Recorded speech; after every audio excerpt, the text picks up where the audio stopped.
بسم اللہ الرحمن الرحیم۔ رمضان کا آخری روزہ، اللہ کا سپریم نام الرب پر مختصر لیکچر۔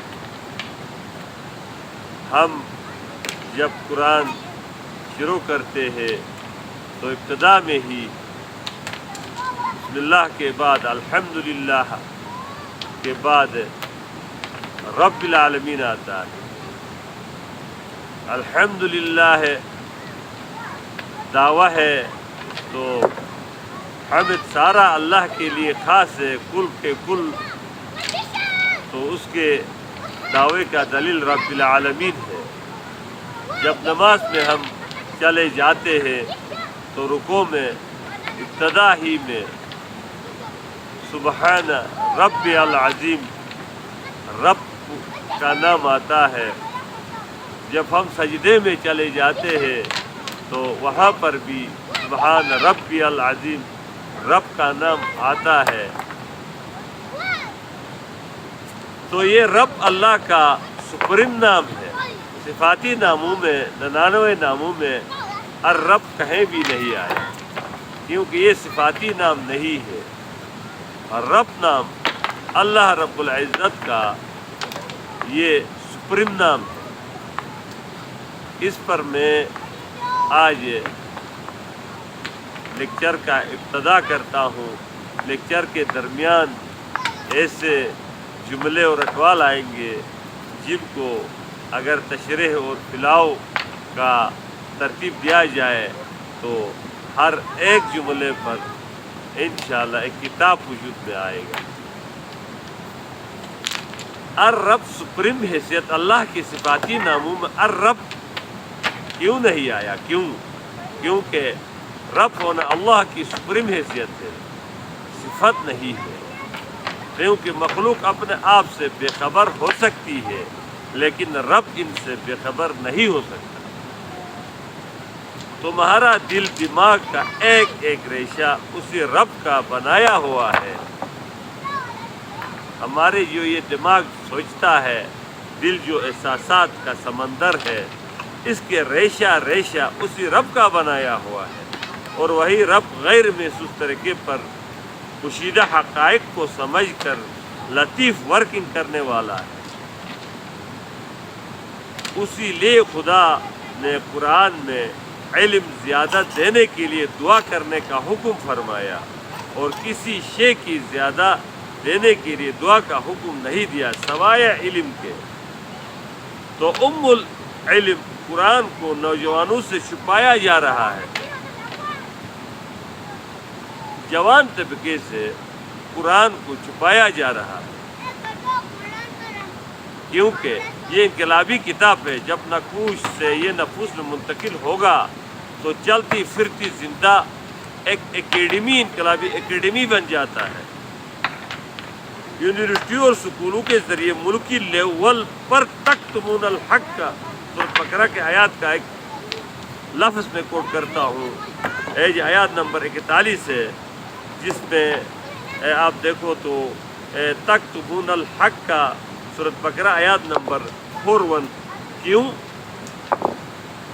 غلام جتنا بڑا ہو جائے، غلام جو ہے جس کی سوچ غلام ہو، جو غلامی کے معاشرے سے گزر رہا ہو، تو وہ جتنا بھی بڑا ہو جائے تھے لیکن پھر بھی اس کا سر مالک کے جوتوں سے اوپر نہیں اٹھتا۔ سوچ جس کی غلام ہوتی ہے وہ اپنے جو مالک ہے،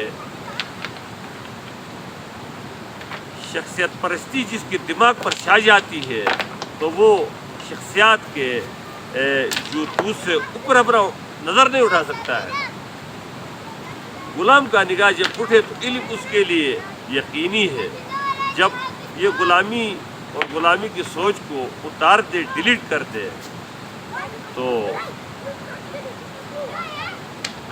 اس کے پاس تو پھر علم آتا ہی جائے گا، پھر وہ قرآن کی طرف تو آتا ہی جائے گا۔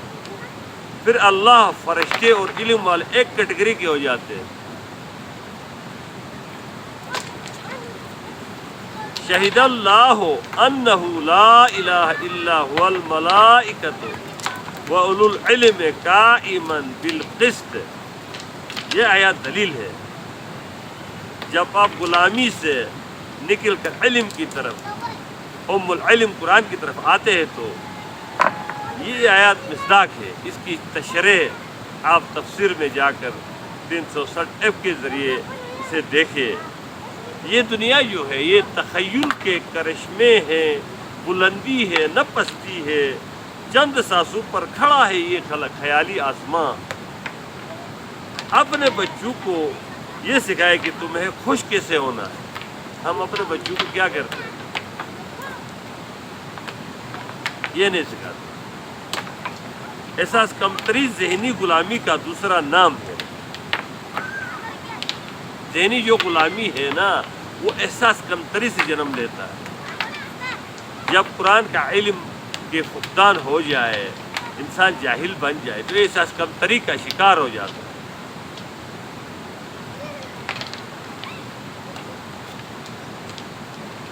ہمارے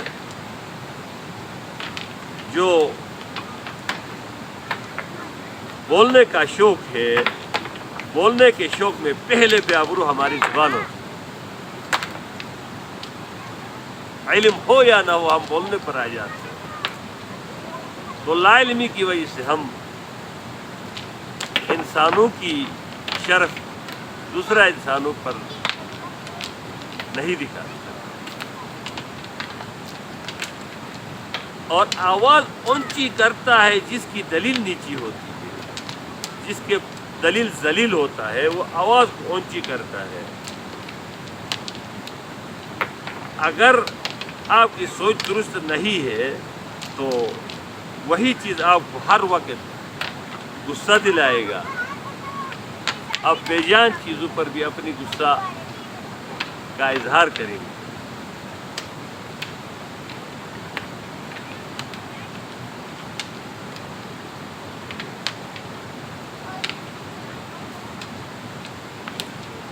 جب بھی آپ کو غصہ آ رہی ہو تو اسی وقت اس کے مثبت پہلو کو دیکھیں، کیونکہ مع العسر یسرا ہے۔ مشکل کے بغیر کوئی شے کا ملنا مشکل ہے۔ عسر کے ساتھ دیکھو تو یسر ہے۔ جب مشکل آ جائے تو فوراً اس میں ڈھونڈو تو وہاں پر بہترین آسانی آپ کو دستیاب ہو جائے گا۔ یعنی ہر چیز، ہر بات، ہر کام اور ہر فعل اور ہر جگہ میں اس کی مثبت پہلو تلاش کرو، ضرور ملے گی۔ قرآن کی کلیہ ہے۔ فَإِنَّ مَعَ الْعُسْرِ يُسْرًا، إِنَّ مَعَ الْعُسْرِ يُسْرًا۔ یہ پھر مثبت پہلو تیرے اندر احسان کی کیفیت پیدا کرے گا۔ آپ کے اندر جب مثبت پہلو آئے تو آپ کے اندر احسان کی کیفیت پیدا کرے گا۔ ایمان تو احسان سے بلند شے کا نام ہے۔ احسان جو ہے یہ ایمان سے بلند چیز ہے۔ برا تشدد یہ ہے کہ آپ کسی کی عزت نہ کر سکے، آپ کسی کو عزت نہیں دے سکتے، تو سب سے بڑا تشدد اور برا تشدد ہے۔ زندگی کو احترام سے دیکھنے کا نام کیا ہے؟ حیا ہے۔ حیا جو ہے زندگی کو احترام سے دیکھنے کا نام ہے۔ عقل کی طاقت والا تلوار سے شکست نہیں کھا سکتا۔ جس کے پاس دماغی کا طاقت ہے، غور فکر تدبر کرتا ہے، وہ کبھی بھی ہتھیار سے شکست نہیں کھا سکتا۔ نرمی سے محروم شخص کل کے کل خیر سے محروم ہو جاتا ہے۔ یہ حدیث کا مفہوم ہے۔ لفظ قرآن میں شاء میں خالق اور مخلوق دونوں کے درمیان منقسم ہے۔ یہ جو شاء لفظ ہے جو خالق مخلوق کو حریت دیتا ہے، ایک آزادی دیتا ہے۔ رب ہمارے الرب جو ہے وہ مخلوق کو، انسانوں کو آزادی دیتا ہے کہ انسان بھی چاہے، کیونکہ انسان کلی بے اختیار نہیں ہے۔ انسان کو اللہ نے کلی بے اختیار نہیں بنایا۔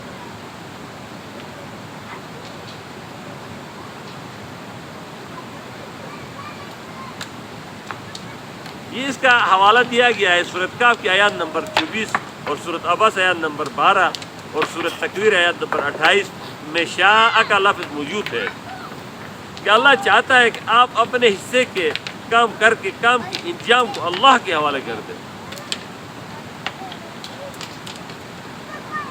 جہاں پر انسان کی کوئی مداخلت نہیں ہوگی وہاں بِإِذْنِ کا لفظ آتا ہے، شاء کا لفظ نہیں آتا۔ وَتُعِزُّ مَن تَشَاءُ وَتُذِلُّ مَن تَشَاءُ، یہاں پر انسان کی چاہت بھی شامل ہے۔ اگر بِإِذْنِ کا لفظ آئے گا تو وہاں پر انسان کی کوئی مداخلت نہیں ہے، صرف اللہ کی چاہت ہے۔ اور شاء میں انسان کی چاہت کو اللہ نے اور نیت کو اور سوچ کو ہمارے الرب نے تقسیم کیا ہے ہماری حریت کے لیے۔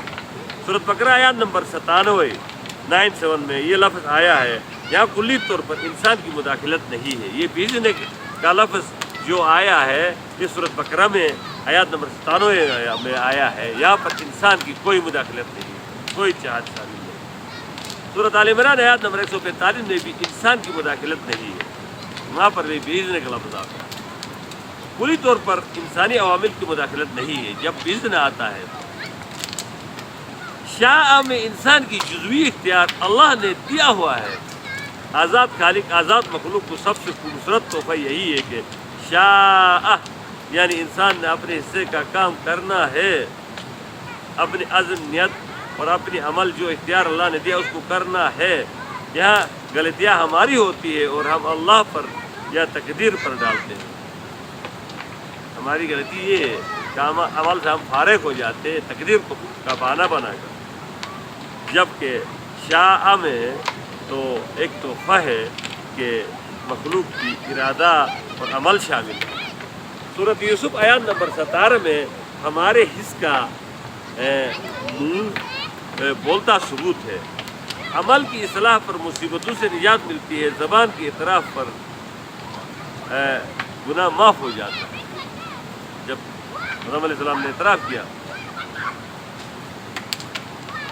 ہم نے اپنے اندر سے جھوٹ کو اپنے اندر سے نکالنا ہے، سچ کو اندر ڈالنا ہے۔ ایمان کے ساتھ رحمان شامل ہو جاتا ہے، ایمان کے ساتھ ہی رحمان شامل ہو جاتا ہے، دنیا بہت آسان ہو جاتا ہے۔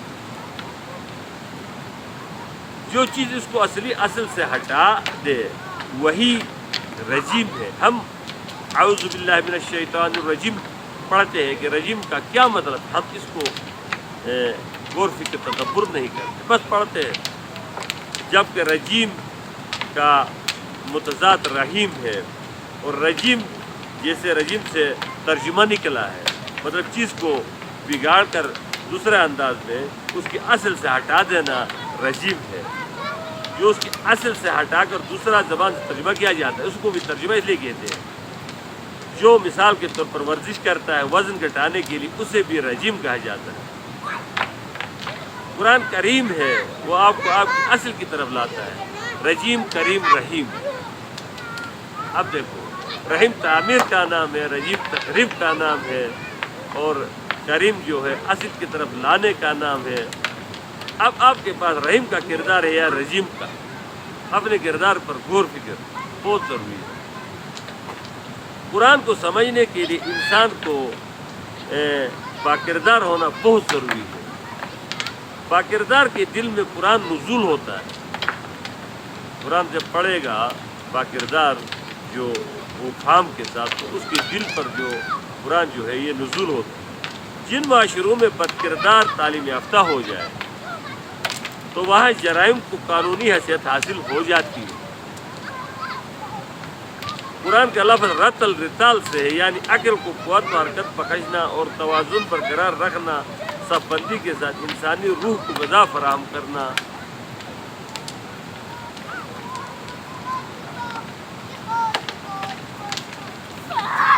فضل میں ذمہ داری ہوتی ہے، فضل جو ہے اس میں ذمہ داری ہوتی ہے، مقابلہ نہیں ہوتا۔ بہتر سے بہترین کے لیے کوشش کرنے والا ذمہ دار انسان پر اللہ کا فضل ہوتا ہے۔ یہاں پر میرے الفاظ کا الحلقہ انٹرنیشنل سے لیا تھا، آپ کے سامنے شیئر کیا ہے، الفاظ کا مفہوم ہو۔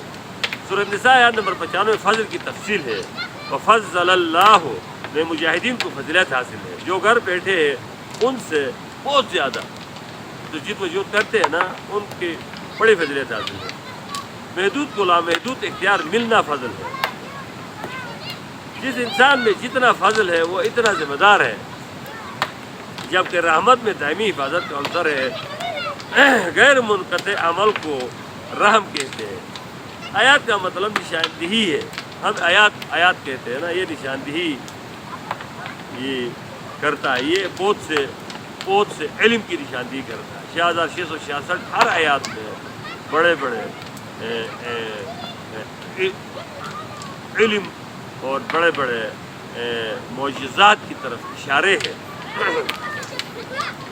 قرآن میں صبر کا حکم 103 بار آ گیا ہے، 103 بار، 103 بار۔ صبر والے کی عقل زیادہ ہوتی ہے۔ صبر والے کی عقل کیا ہوتی ہے؟ بہت زیادہ ہوتی ہے، اس لیے ان کی مشکل بھی تھک جاتی ہے۔ صبر والے کی مشکل جو سامنے آتی ہے وہ تھک جاتی ہے، صبر والا نہیں تھکتا۔ بے شرم کبھی ٹھیک نہیں ہو سکتا۔ بے شرم جو ہوتا ہے، بے حیا، وہ ٹھیک ہونا بڑا مشکل ہے۔ جو اندر سے ملامت کرتا ہے وہی ضمیر نفس لوامہ ہے، وہی فرشتے کی شکل میں خدا کی زبان ہے۔ انسان کے اندر جو ملامت کرتا ہے وہ جو ہے وہ فرشتے کی شکل میں خدا کی زبان ہے فرشتہ خدا کی زبان ہے۔ فطرت جو ہے، نیچر، اللہ ہر انسان کے اندر خدا ہے کہتے ہیں نا۔ جب انسان دوسرے انسان کے برے رویے پر چپ ہو جاتا ہے، جب ایک انسان کو دوسرا انسان برا رویہ اختیار کرتا ہے، تنقید پر اتر آتا ہے، تو اگر وہ چپ ہو جائے تو فرشتہ اس کو ملامت کرے گا، جو آپ کی برائی کرتا ہے، جو آپ کو ملامت کرتا ہے، جو اس کے کانشیس مائنڈ میں ہوتا۔ اگر تم نے اس کے باتوں کا جواب دیا تو اس کا نفس امارہ کو جگاتا ہے۔ جب آپ کو کوئی گالی دیتا ہے، آپ چپ رہتے ہیں، تو اس کا جو اندر ہے، جو فرشتہ ہے خدا کی زبان، وہ اس کو ملامت کرتا ہے۔ اگر آپ بھی ادھر سے گالیاں دیں گے تو اس کی کانشیس مائنڈ، نفس امارہ کو آپ جگاتے ہیں۔ شیطان ایگو تجھے بھی، جو شیطان ہے اندر، تجھے بھی، اس کو بھی گمراہ کر کے رکھ دیتا ہے۔ جیسے مثال ابو بکر رضی اللہ کو کوئی گالی دے رہا تھا، نبی صلی اللہ علیہ وسلم دیکھ رہا تھا، تو جب ابو بکر نے جواب دیا، نبی صلی اللہ علیہ وسلم چلا گیا۔ بعد میں پوچھا تو جب آپ جواب نہیں دے رہے تو فرشتہ جواب دے رہا تھا، میں اس لیے دیکھا۔ نفس مطمئنہ جو ہے، یہ بھی قرآن میں آیا ہے۔ نفس مطمئنہ انسان کی اپنی روح ہے، اصل روح، وَنَفَخْتُ بِرُوحِهِ، جو اللہ کی ذات سے اپنی طرف، ذات کی طرف اپنا تشبیہ دیتا ہے، یہ جو خدا کی ذات سے نکلی ہے اسے انسان کہتے ہیں۔ نفس لوامہ فرشتہ ہے اور نفس امارہ شیطان ہے، جو اندر سے جبر، حرص، حسد کی طرف دھکیلتا ہے۔ خاموش انسان کی کانشیس جگا ہوا ہوتا ہے، بیدار ہوتا ہے، جو خدا کی زبان ہے۔ اگر آپ چپ رہا تو اس شخص کی جو برے رویے میں بول رہا ہے، اس کے اندر سے لوامہ بول رہا ہے۔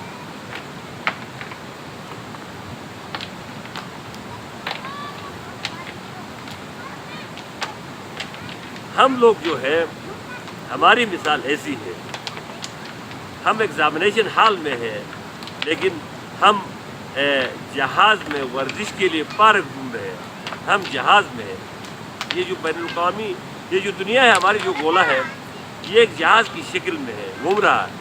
ہم یہاں پر جو ہے پارک گھوم رہے ہیں ورزش کے لیے۔ یہ دنیا کی مثال ہے، اس دنیا کی یہی مثال ہے۔ یہاں پر لمحہ تیرا ٹیسٹ پیپر ہے، ہر لمحہ تیرا ٹیسٹ پیپر ہے۔ انسان کو اللہ نے دنیا میں دو تقاضوں کے درمیان جینے کے امتحان میں ڈالا ہے۔ اللہ کے معاملے میں شکر، کیونکہ اللہ کی طرف سے دار شکر ہے، کیونکہ ہر طرف سے ہم اللہ کے نعمتوں میں گہرے میں ہیں۔ گہرے میں تو انسان کو ہوش آنا چاہیے، اللہ کی شکر کا، قدر کا، دل سے الفاظ نکلنا چاہیے۔ ہم دار شکر میں ہیں اللہ کے معاملے میں، اور انسانوں کے معاملے میں صبر، کیونکہ ان کی طرف سے دار القبض ہے، دار القبض ہے۔ لقد خلقنا الانسان فی قبض، سختی اوپر سختی، سختی اوپر سختی۔ یہی زندگی کے راز ہے۔ اگر اس راز کو نہ جانے تو آپ محروم رہیں گے دین سے اور اسلام سے۔ دین صبر کا نام، جو انسانوں کی طرف سے حقوق ادا کرتے ہوئے آپ کو تکلیف آتے ہیں تو آپ صبر کرتے ہیں، تو یہ دین ہے۔ منظم نظام آپ قائم کرتے ہیں، منظم نظام کے تحت آپ چلتے ہیں، تو صبر کا اور اسلام شکر کا نام ہے، کیونکہ فطرت سلامتی اور منظم اسباب کے تحت ہر چیز پہ مواقع مساوات پر رکھتی ہے۔ ہر ایک کو برابر 24 گھنٹے دیا ہے، ہر ایک فقیر کو بھی، بادشاہ کو اللہ نے دو آنکھیں ایک دماغ بھیجنے کے لیے دل سب کو برابر دیا ہے، اور مواقع بھی وقت بھی۔ آپ جو کچھ چاہ رہے ہیں وہی آپ کی دعا ہے، آپ دل سے جو چیز چاہتے ہیں وہی دعا ہے۔ دعا کس چیز کا نام ہے؟ دل کی تمنا کا نام دعا ہے، وہی آپ کی عبادت بھی ہے۔ جو آپ دل سے جس طرح آپ دل کی تمنا جو ہے وہی آپ کی عبادت ہے۔ جیسا ایاک نعبد کا معنی ایاک نستعین ہے، دل کی تمنا ہے۔ آپ کی زندگی میں آپ کی چاہت کی چیز نہیں ہے تو یہ دلیل ہے کہ آپ نے دل سے چاہت سے مانگا ہی نہیں۔ یہ ایک دلیل ہے، آپ کی زندگی میں آپ کی چاہت کی چیز نہیں ہے تو یہ دلیل ہے کہ آپ نے دل سے چاہت سے مانگا ہی نہیں۔ فطرت کا قانون ہے، یہ نیچر ہے، جو مانگے وہ محروم نہیں رہتا۔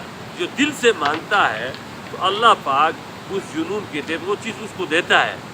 دل کی تمنا اللہ نے فرعون کی بھی پورا کر دی، شیطان کی بھی پورا کر دی، وہ تا قیامت زندہ رہے گا۔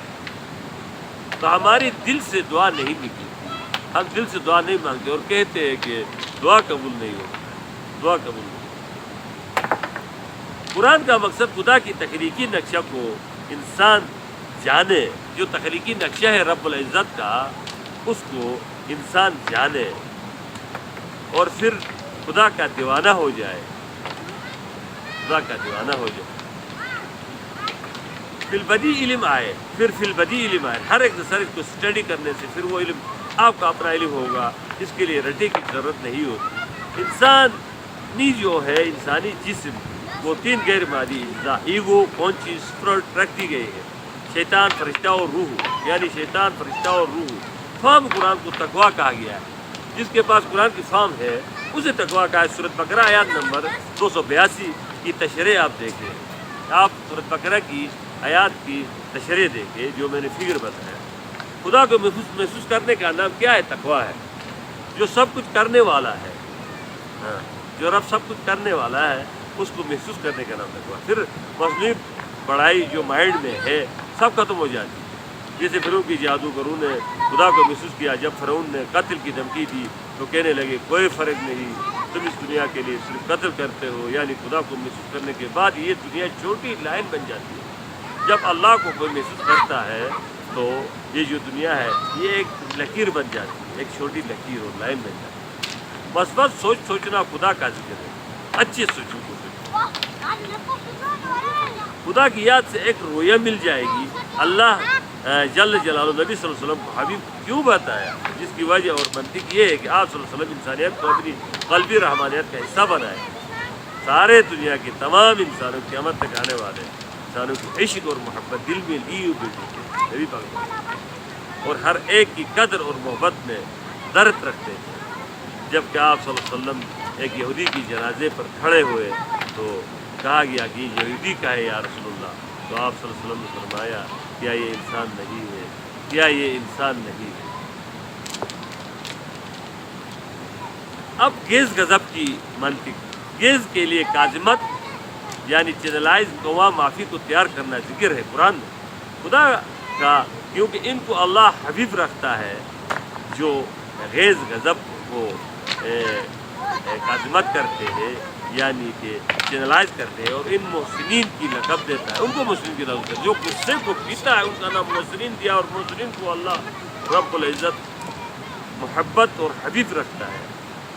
لفظوں کا رٹا لگانا ذکر نہیں ہے، لفظ کا رٹا لگانا لا الہ الا اللہ، لا الہ الا اللہ، لا الہ الا اللہ، یہ ذکر نہیں ہے۔ تجربے میں خدا کو یاد کرنا ذکر ہے، تجربے میں خدا کو یاد کرنا ذکر ہے۔